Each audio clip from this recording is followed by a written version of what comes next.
Está sendo ouvido aqui na DEIC, a Delegacia de Investigações Criminais. E esse será um interrogatório longo, viu? Segundo o chefe da Polícia Civil de Goiás, o delegado André Fernandes, João de Deus será interrogado por cada uma das 15 denúncias que já foram formalizadas contra ele aqui na delegacia, que montou uma força-tarefa para investigar as denúncias. As primeiras denúncias foram divulgadas no programa Conversa com Bial da TV Globo. Depois disso, não pararam de aparecer denúncias. Só o Ministério Público de Goiás já recebeu mais de 330 contatos.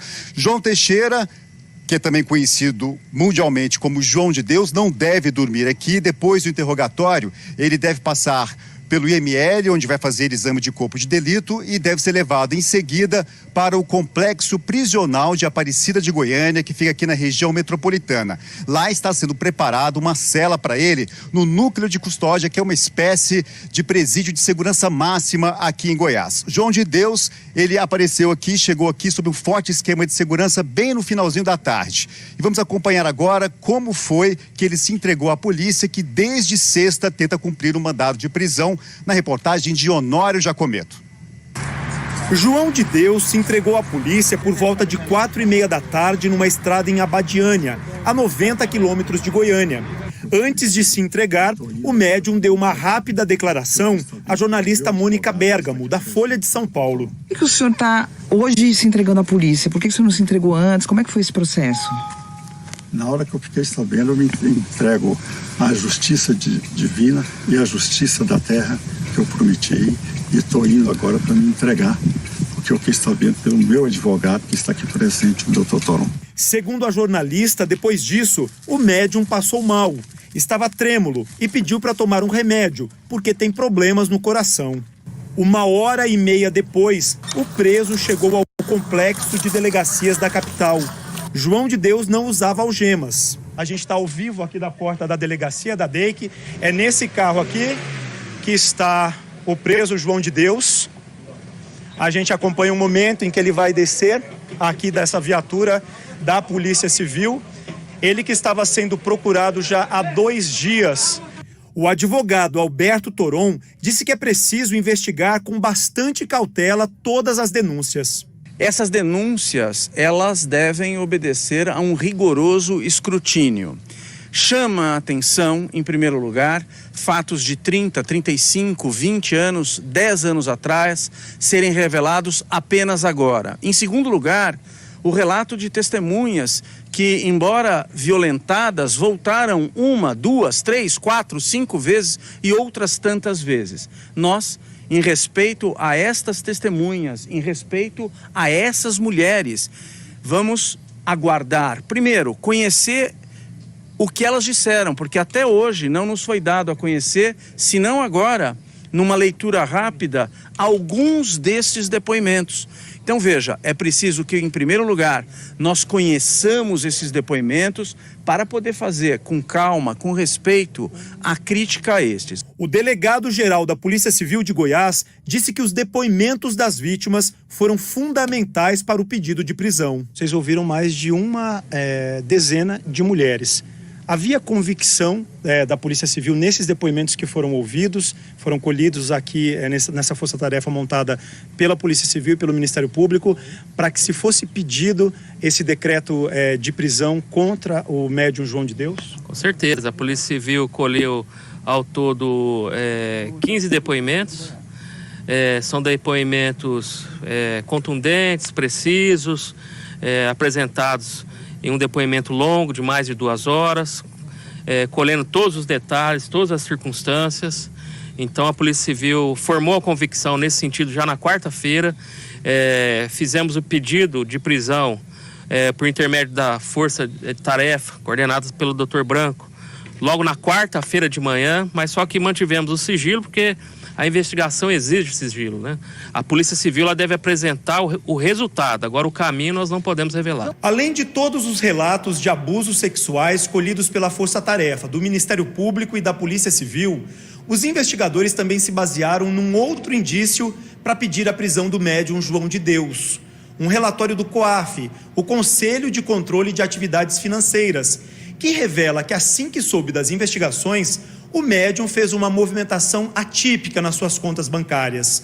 Um valor muito alto, 35 milhões de reais, segundo a Força Tarefa. A gente já tem informações de que há providências do investigado buscando ocultar patrimônio. Esses fatos estão sendo apurados e todas as medidas cabíveis, adequadas, permitidas pela lei estão sendo tomadas pelo Ministério Público. O advogado do médium explicou a movimentação suspeita. Ele não sacou o dinheiro do banco, ninguém saca 30 milhões do banco. Ele simplesmente baixou as suas aplicações para fazer frente a necessidades dele. Então, isso que se reputou que seria um dinheiro para ele poder fugir, cai por terra quando ele se apresenta. E é importante dizer que ele não estava fora do estado, ele estava nas cercanias de Abadiânia. A última vez que o médium foi visto em público foi na quarta-feira desta semana. Uma passagem relâmpago pelo templo religioso e uma única frase para se defender. Na sexta-feira saiu um mandado de prisão e desde então ele vinha sendo procurado pela polícia, que foi a mais de 30 endereços e não encontrou o médium. A notícia da prisão repercutiu imediatamente na pequena cidade de Abadiânia, onde o médium João de Deus atende há mais de 40 anos. Muito bom, então, nesse caso agora, esse povo que estão falando isso, se vocês tiverem certeza do que está falando, é justo, que a justiça age da maneira que achar possível, né? Não é mesmo? Mas torço para que a justiça seja feita e a gente possa ou continuar a admirá-lo ou então riscar das nossas vidas de uma vez por todas. O homem que pregava palavras de paz conseguiu dividir uma cidade. Em lados opostos, o grupo de voluntários e fiéis que defendem o médium João de Deus das acusações de estupro e assédio e os moradores que estão chocados com as denúncias. Uma divisão que se reflete também na família de João de Deus.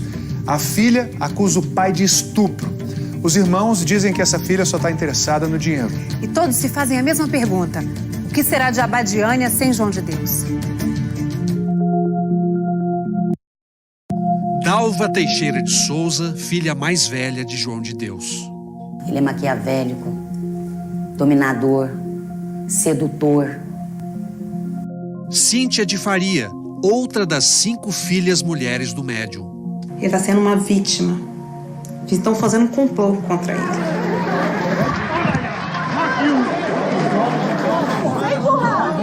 Afinal, qual é a verdade sobre o líder espiritual acusado de crimes sexuais que dividiu sua própria família e deixou perplexa uma cidade inteira no interior de Goiás? Apesar de não ter nascido aqui, foi em Abadiânia que João de Deus fez fama e fortuna. Ele atende na cidade há mais de 4 décadas e hoje todo mundo aqui só se refere a 2 Abadiânias. Do lado de lá da BR-060, a Abadiânia de vida pacata e tradição rural. Do outro lado, a Abadiânia dos médiuns, das cirurgias espirituais, a Abadiânia de João de Deus. As 2 passaram a semana em estado de choque. Desabou o mundo. Você tem um caso, 2, 3, tudo bem, mas 200, 300, como a imprensa está colocando... Não há quem não esteja zonzo, do seguidor mais fiel ao prefeito da cidade. Da sexta para o sábado, a cidade amanheceu parada, né? Sem saber direito o que estava acontecendo. Embora afirme ser adversário político de João de Deus, o prefeito está apavorado com a perda de receitas que o escândalo pode provocar. Gira em torno da casa do Inácio aproximadamente de 1.000 a 1.300 empregos diretos e indiretos. São 19 mil moradores dos 2 lados da pista de uma cidade dividida. Na verdade é 2 cidades, lá em Horizonte, pra cá é Abadiânia. São 2 bairros. E lá é do João. Do João. Nossa, para lá é uma cidade muito linda. Não vou dizer que aqui tá ruim. O lado de lá, né? Mas lá é diferente. O que é diferente lá? Bom demais. Muito bom. Por causa das lojas, das pousadas? Não, movimento. Movimento. O pessoal precisa trabalhar para ganhar dinheiro, né, Nenê? Então, é onde consegue é lá. A Abadiânia de João de Deus é poliglota, repleta de estrangeiros que andam irritados com as denúncias. What do you think about this complaint? Há uma rua inteira de lojas de roupas brancas e produtos esotéricos. E 89 pousadas para receber até 5.000 turistas. Esta semana, eles sumiram. Caiu o movimento? Muito. Desde sábado. Alberto é do Rio de Janeiro e está há 9 meses em Abadiânia. Além de trabalhar no comércio, ele é acompanhante de idosos e ensina português aos estrangeiros que vêm para cá. Então você depende diretamente, economicamente, do... Todos que estão aqui dependem. E aí você está com receio agora? Sim, claro, todos estão. Muitos desses negócios são de seguidores ou de pessoas ligadas a João de Deus. Mas ninguém gosta de falar muito sobre isso. Mas você não sabe que... Não, isso aí eu já estou falando, né? É a lei de silêncio. Lei de silêncio? Por quê? Moço, deixa quieto. Mas Manuel não tem papas na língua. Aqui, se você for vender qualquer coisa, ele que tem que autorizar para vender. Vizinho de cerca da fazenda de João de Deus, ele não gosta nem um pouco do médium. Toda a vida ele foi um ditador aqui na cidade, porque ele é que manda isso. Entendeu? É igual o Saddam Hussein. Wilson veio do interior de São Paulo há 24 anos para se tratar de esclerose múltipla com João de Deus. Adepto da seita Santo Daime, ele deixou de procurar o médium por discordar dos métodos dele. Ele quer todo mundo à sua volta, né? Ele determinando os passos das pessoas. E diz que sempre ouviu rumores de assédio. Ele era uma pessoa assim que era muito assediado também. Não era só ele que dava em cima das mulheres. As mulheres também davam muito em cima dele, sim. Mas havia essa percepção na cidade de que ele era um assediador? Sim. Muitos dos seguidores do médium fizeram questão de ir à Abadiânia esta semana. O senhor gostaria de ter tido uma explicação, uma versão dele sobre o que aconteceu? Eu sinceramente, do Sr. João, eu não preciso nenhuma explicação, porque o que eu sou, o que eu vivo hoje, eu agradeço ao Sr. João. Ele pode ter 1000 defeitos, eu vou defender ele até o último momento. Mesmo que ele tenha errado nesse caso? Mesmo que ele... Eu não acredito que ele tenha errado. Ah, entendi. A psicóloga Débora Miranda também não acredita. Eu atendo uma paciente na minha clínica como psicóloga.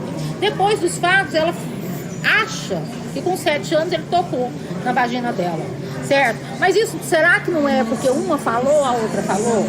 Porque eu trato ela há quase 1 ano, certo? E ela nunca me trouxe esse fato. A senhora acha que pode haver uma autossugestão em massa, é isso? Acredito sim. Eu acredito sim, pode ter. O Fantástico ouviu 5 dos 10 filhos de João de Deus. João Augusto esteve com ele depois que a prisão foi decretada. O que ele disse a você? Que não fez nada, que ele é inocente. E por que ele não se manifestou publicamente? Ele não tá bem. Assim, sabe, se olhar para ele tá muito abalado. E ele tá meio perdido. Cíntia, Carla e Edmeire confiam cegamente no pai. Uma pessoa que faz tanto bem, de repente vira um monstro dessa forma. Eu não acredito. Mas Dalva, a filha mais velha, está processando João de Deus. A ação indenizatória tramita em segredo de justiça. Você o vê como pai? Não. Como que você o vê? Como um homem que roubou minha vida, minha infância, meus filhos. Ela afirma que foi sexualmente abusada pelo pai dos 10 aos 14 anos. E depois de novo, várias vezes, já adulta, quando os filhos dela eram pequenos. Tudo acontecia, segundo Dalva, no apartamento que ela ganhou de João de Deus.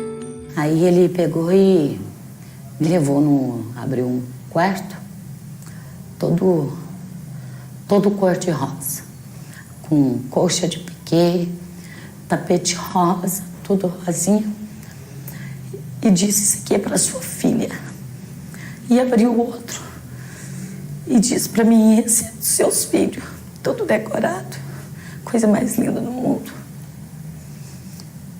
E falou assim: só que para você ter estudo e seus filhos, você vai ter que ser minha mulher. E me levou para o outro quarto e ficou comigo, manteve relação sexual comigo. E falou: seus filhos de hoje em diante vai ter tudo, ninguém nunca mais toma seus filhos de você. Os 2 filhos de Dalva, que também estavam processando o avô, desistiram da ação por causa de uma ameaça que teriam sofrido dentro da loja deles. Deu um tiro dentro da loja e um deles foi lá e falaram: não é para matar, é só um susto, para eles aprenderem com quem eles estão mexendo. E como é que vocês sabiam que tinha a ver com o processo que vocês estavam movendo? Porque a gente não tem rincha. Tinha 10 dias que a gente tinha abrido o processo, que tinha chegado na casa dele. O advogado de João de Deus nega todas as acusações. Eu acompanho tanto este, movido pela dona Dalva, senhora Dalva, e os processos que foram movidos pelos filhos dela, eu posso te afirmar categoricamente que nada disso existiu. Isso é tudo fruto da imaginação, de ganância, de diversos outros fatores alheios a esse fato em si. Ou seja, ela inventou toda essa história? Tudo? É o que eu tenho convicção. Esta semana, motivada pelas denúncias de mais de 300 mulheres, Dalva procurou o Ministério Público para reafirmar. Eu sinto vergonha, peço perdão para elas por ele. E que Deus vai fazer a justiça não só por mim, mas por elas também. Peço perdão pela família delas. Muitos desses casos poderiam ter sido evitados se 10 anos atrás a justiça tivesse condenado João de Deus depois da denúncia de uma jovem de Belo Horizonte. Ela contou à repórter Juliana Gerardi que sofreu abuso sexual na presença do pai.